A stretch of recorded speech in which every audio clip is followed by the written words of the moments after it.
বিসমিল্লাহির রহমানির রহিম। আজ 6 জুলাই 2025, 22 আষাঢ় 1432। আমার ধানের বীজতলা তৈরির জন্য চারা ছিটানো হচ্ছে। এই বীজের নাম লালতির ব্র্যান্ডের আমন হাইব্রিড 2। এই চারাটা আমি প্রথম এবার বীজতলাতে দিচ্ছি। চারাটা 22 দিনকার চারা মূল জমিতে রোপণ করতে বলছে। 20 থেকে 25, সেখানে 20-এর কমে হয় না আসলে। এই জন্য খুবই সুন্দরভাবে বীজতলাতে ছিটানো হচ্ছে, দেখছেন। এরপরে 20 থেকে 25 দিনের মধ্যে মূল জমিতে চারা তুলে রোপণ করতে হবে। দেখুন চারাগুলো কত সুন্দরভাবে ছিটানো চলছে।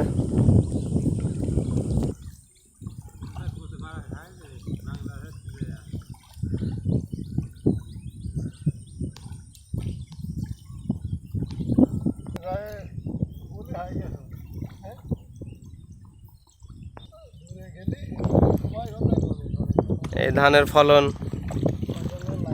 আলহামদুলিল্লাহ খুবই ভালো। এখন আমার কেমন হয় সেটাই দেখার বিষয়। তো এটা তো বিঘাতে 20 মণ থেকে 25 মণের কথা বলছে।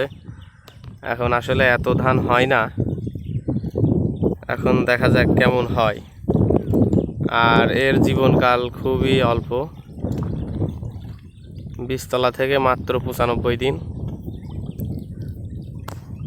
এবং এই ধানটা দেওয়ার একটাই কারণ যে এই ধান কাটার পরই পেঁয়াজের দানা দেওয়া হবে, যার জন্য আগুর যে ধানগুলো আছে তার মধ্যে এটি একটি অন্যতম ধান, লালতিরের আমন হাইব্রিড 2। আমি এবছর এই ধানটা লাগানোর আশা করছি, দেখা যাক কেমন হয় এবং চারা কেমন হয় সব কিছুই আপনাদের দেখিয়ে দেব।